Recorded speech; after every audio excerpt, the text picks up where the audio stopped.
Au nom du Père et du Fils et du Saint-Esprit, ainsi soit-il.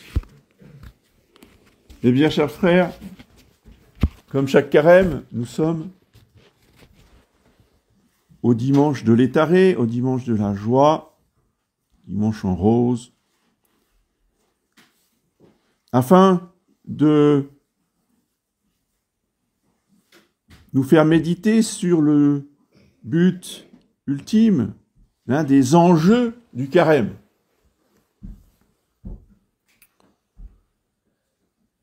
Et souvent, on a du mal à faire la relation, les rapports entre la joie, et,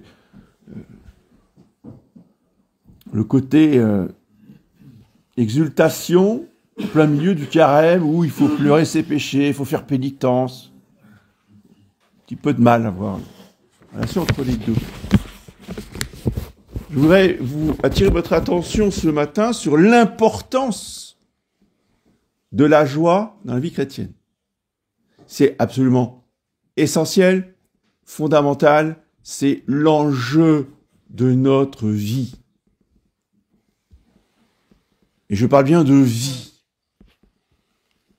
Le contraire de la joie, c'est la tristesse. Et la tristesse, c'est la mort.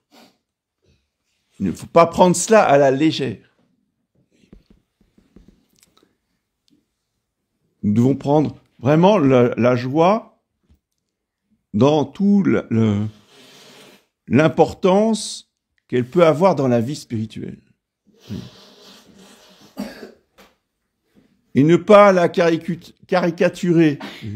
Oui, ceux qui sont toujours joyeux, c'est parce qu'ils voient la vie en rose, bien sûr. C'est parce que c'est du rose que on voit la vie en rose. Souvent, c'est le pessimiste qui dit ça, parce que moi, je suis réaliste. C'est épouvantable, la vie, c'est épouvantable. Je suis pas là pour rigoler. Et puis, si vous saviez, il y a encore eu ça, il y a encore eu ça. Et vous avez entendu, il y a eu ça cette semaine. Et le pessimiste, il rumine toujours les idées noires.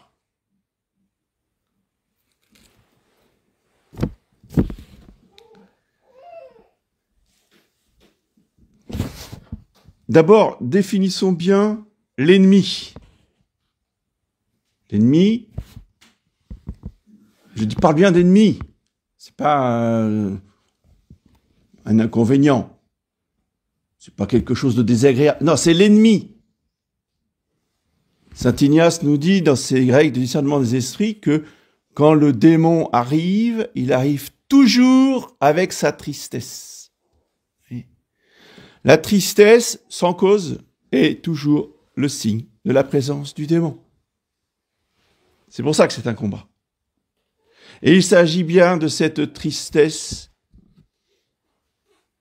qui vient du démon, qu'on appelle la tristesse selon le monde, ou bien le mal du siècle, qui n'est pas la tristesse selon Dieu. Il faut bien distinguer. La tristesse, il y a tristesse et tristesse. La tristesse selon Dieu, si on médite un peu l'enfer, si on lit un livre, nous parlons de l'enfer, il est normal que nous ayons de la tristesse, voire de l'angoisse. Ça n'a rien à voir. Si nous considérons les malheurs et les persécutions actuelles dans l'Église, contre Jésus-Christ, contre la foi, il est normal que nous soyons tristes. Ça, c'est la tristesse, selon Dieu, qui s'attriste du péché, qui s'attriste du blasphème, qui s'attriste du scandale. Voilà. Ça, c'est la tristesse selon Dieu. Après, il y a la tristesse qui est provoquée par un événement extérieur. Ça peut être provoqué par un deuil, ça peut être provoqué par on apprend la nouvelle que une de nos meilleures amies a eu un accident. Donc là, forcément, ça déclenche effectivement de la tristesse. Et c'est pas de cela dont nous allons parler ce matin. Donc on écarte ces tristesses-là. Nous allons parler de la tristesse selon le monde, qui peut dégénérer si on ne se bat pas, justement, si on n'est pas vigilant, si on ne garde pas son cœur, va dégénérer en dépression nerveuse, déprime, mélancolie, désespoir, suicide. Ça, c'est l'enchaînement, c'est la fin, c'est le suicide. Et cela guette tout le monde. C'est pas uniquement pour certains qui sont déséquilibrés. Mais moi, je suis équilibré, oui. Pour l'instant, personne n'est à l'abri d'un gros coup de fatigue. Personne n'est à l'abri d'une dépression. Et c'est pour ça qu'il faut garder son cœur, parce qu'au bout de la chaîne, il y a le suicide. Le démon n'y arrive évidemment pas avec tout le monde. Et pour ceux qui ne luttent pas, il y arrive. Même très jeune. Puisque on voit maintenant des enfants qui se suppriment. C'est donc dangereux, la tristesse. C'est ça dont il faut prendre conscience. C'est dangereux et ça demande un combat contre les idées de tristesse. Des idées de dégoût de la vie. Les pères du désert avaient un terme précis pour parler de cette tristesse, de ce dégoût de la vie. Ils ont appelé ça l'acédie. Mais bon, allez expliquer ça aux enfants. Quand on a 8, 10 ans, vous savez, l'acédie, le dégoût de la vie, ils connaissent pas. Hein. Donc, dans le catéchisme, on a traduit ça par la paresse. Parce que ne pas vouloir travailler à l'école, ne pas vouloir se lever le matin, bah, c'est le début de l'acédie. Oui. Parce qu'effectivement, le déprimé ne se lève plus. Oui. Le déprimé, il n'a plus envie de rien faire. Le déprimé, il n'a pas envie d'aller travailler. Donc ça, il faut que les enfants comprennent avec un mot facile, on a traduit pour eux, c'est le péché capital de paresse. Mais la paresse, ce n'est pas ça pour les adultes. La paresse, c'est justement cette tristesse et ce dégoût de la vie. Ou encore ce que les pères, et saint Ignace a repris d'eux, appellent le démon de midi. Là où, au milieu du jour, au milieu de la vie, eh bien, on n'a plus envie de faire ce qu'on avait fait. Pourquoi tout ça? Ça sert à quoi? Vous voyez, voilà. Là, c'est le démon de l'acédie qui tourne autour. Les symptômes de cette tristesse, c'est la diminution de la joie de vivre. On devient indifférent à ses meilleurs amis. On n'appelle plus, n'écrit plus, on s'en fiche, on prend plus de nouvelles.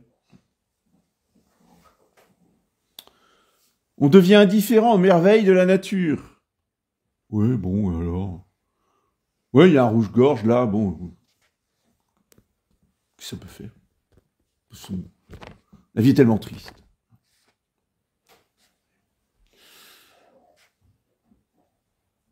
Ça va encore plus loin. Et là, on se rapproche du blasphème. C'est bien dit. Hein. On se rapproche du blasphème. Un catholique ne dit jamais ça. Pourquoi je suis né? Si seulement j'étais pas né, moi je souffrirais pas autant. Là, on est proche du blasphème. Parce que la vie est le cadeau le plus beau que Dieu nous ait fait. Et que nos parents nous ont fait. Oui. Donc là, on enchaîne après les mauvais sentiments envers ses propres parents. Oui. Et on peut plonger dans le pessimisme. De voir justement tout en noir. De transformer tout en négatif, de toujours voir le verre à moitié vide. Tu vois pas qu'il y a de l'eau dans le verre? Non, il y a ça de vide. Moi, ce qui m'intéresse, c'est ce qui va pas. Oui, tu vois pas qu'à côté, il y a des choses qui... Non, non, ce qui va bien, ça m'intéresse pas. C'est ce qui va mal. Oui. Et on se nourrit de tout ce qui va mal. Tout le temps. Tout le temps. Oui. Et pour revenir à ce que je disais au début du carême, la radio, la télévision sont là pour vous entretenir 24 heures sur 24 dans les idées noires, dans tout ce qui va pas, dans tout ce qui marche pas, dans tous les morts, tous les massacres. Puis demain, ça recommence. Et on s'étonne après d'être déprimé. Donc il y a une responsabilité personnelle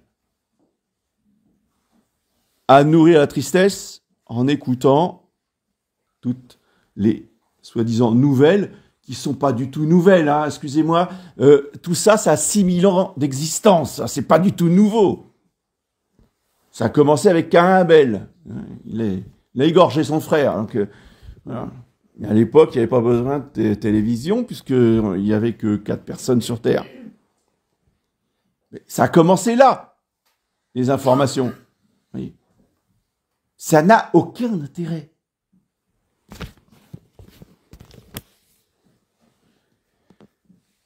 Et il y en a qui sont plus enclins que d'autres à nourrir ces idées noires et à être pessimistes. C'est le tempérament mélancolique. Et eux, eh bien, ils ont un combat plus important que les autres à mener contre cette tristesse. Parce que leur corps fonctionne comme ça. Et donc entraîne l'âme dans ces idées noires. D'exagérer toujours les difficultés et de voir toujours ce qui ne va pas.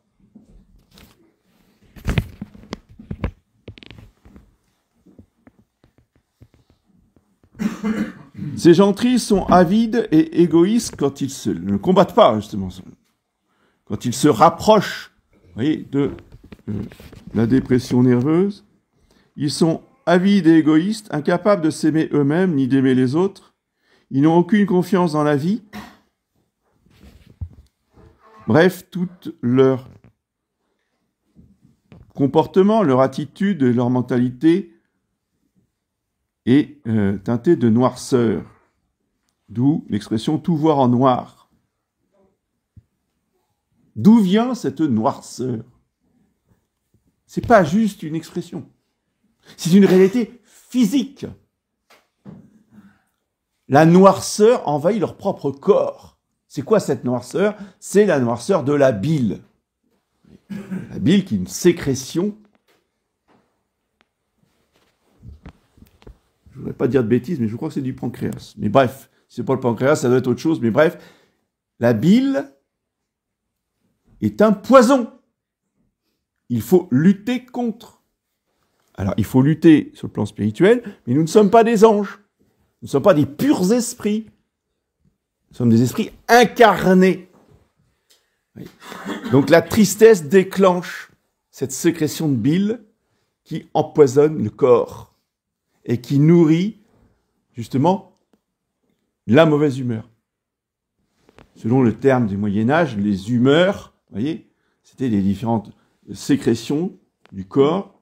Et l'humeur de la bile est précisément une mauvaise humeur qui provoque la mauvaise humeur. Il nous faut donc combattre, mes bien chers frères, violence carême, contre la tristesse et la mélancolie. Sur le plan spirituel, d'abord,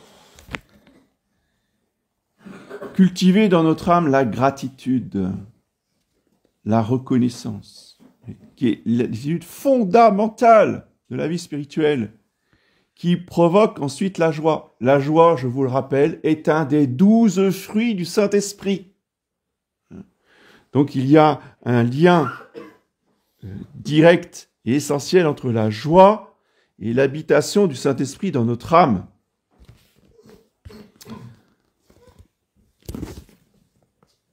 Comment appelle-t-on le Saint-Esprit dans le credo de la messe? Le vivificateur, celui qui donne la vie. Donc plus nous aurons une dévotion vers le Saint-Esprit, plus nous serons remplis de la vie divine, plus nous serons remplis de la joie divine. Donc Guiran avait cette phrase extraordinaire qui résume tout. La tristesse, c'est le regard sur soi. La joie, c'est le regard sur Dieu. Il avait tout compris.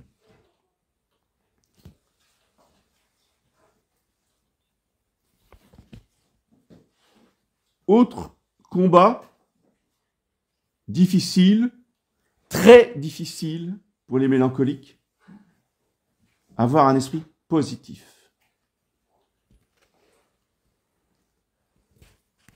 Il n'y a pas de problème. Il y a des solutions à chercher. C'est pas la même chose. Et on a toujours les solutions à nos problèmes qui sont préparées par la bonté de la providence divine. Sauf que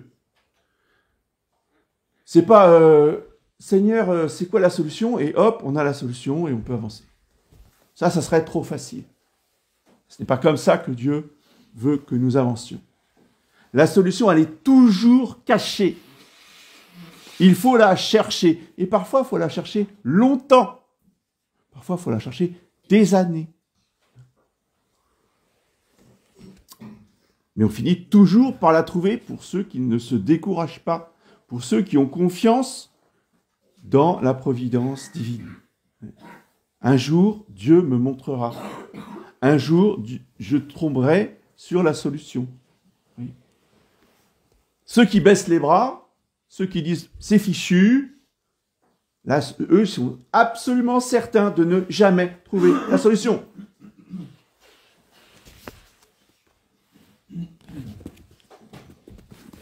Autre attitude fondamentale pour lutter contre la tristesse, l'esprit d'enfance. Oui, il faut avoir une certaine insouciance, garder l'insouciance des enfants, oui, dans une confiance absolue dans la toute-puissance de notre Père. Dieu est tout-puissant. De quoi est-ce qu'on s'inquiète? Oui, mais on ne va pas y arriver. C'est quoi ça? Pourquoi? Parce que Dieu ne peut pas t'aider. Ton Père ne t'aime plus. Ça, c'est pas possible. C'est peut-être possible dans les familles humaines. Ce n'est pas possible avec Dieu. Une mère, dit-il à Isaïe, pourrait-elle oublier son enfant? Moi, dit Dieu, je ne t'oublierai jamais. Donc, l'esprit d'enfance va avec la confiance totale et absolue. Mais je vous ai dit que, bon, ça c'est le côté spirituel, c'est le côté de l'âme. Il faut aussi chercher des côtés du corps. Il faut soigner le corps. Quand on est envahi par cette idée de tristesse, par cette bile noire, il faut soigner la bile. Et je ne peux que vous recommander une grande mystique qui, non seulement a eu des extases et a eu des révélations extraordinaires, contrôlées, approuvées d'abord par Saint Bernard, qui était son père spirituel, et ensuite par le pape Eugène IV, qui était un moine de Saint Bernard. Je veux parler de Saint Hildegarde.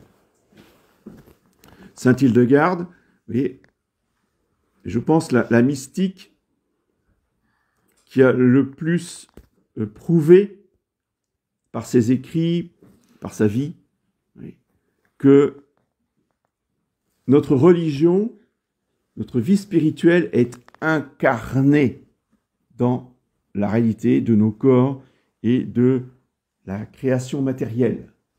Elle fait l'harmonie entre les deux. Je ne peux que vous renvoyer au livre qui donne les moyens naturels. Elle dit qu'il faut manger de l'épeautre, du psyllium, de l'avoine, du fenouil, de l'hysope, du vin chaud. avec modération, et il faut mettre de l'eau dedans, a dit. C'est pas un détail, si elle dit qu'il faut rajouter de l'eau, il faut rajouter de l'eau. Et il y a aussi un moyen très simple que je recommande à tous les mélancoliques de porter à même la peau une chalcédoine bleue. C'est une pierre. Voyez. Moyen tout simple. Et saint Hildegarde, vous voyez, a ce regard surnaturel, voire qui lui a été révélé directement par le Saint-Esprit, de connaître les propriétés que Dieu a mis dans les plantes, mais aussi dans les pierres.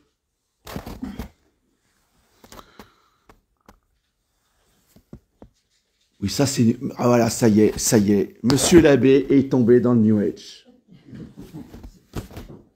Pauvre abbé.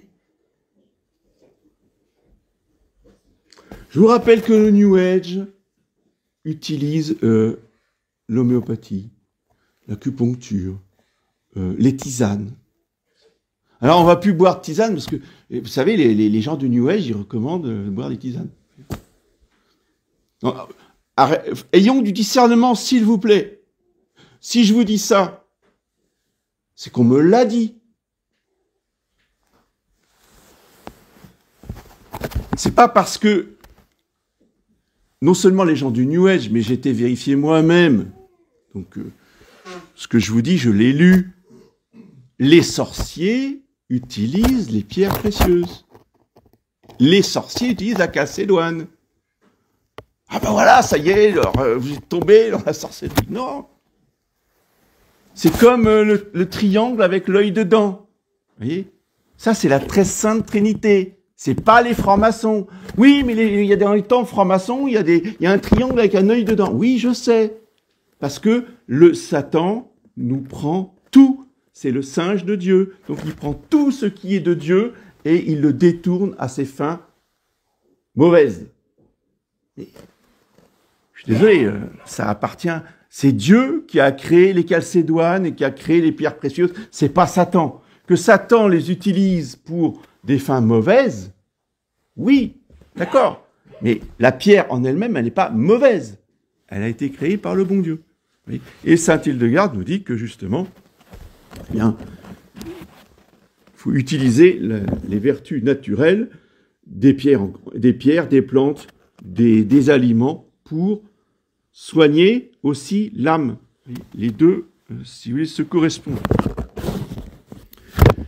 Cultivons notre joie. Ayons soin de notre joie. C'est un véritable combat.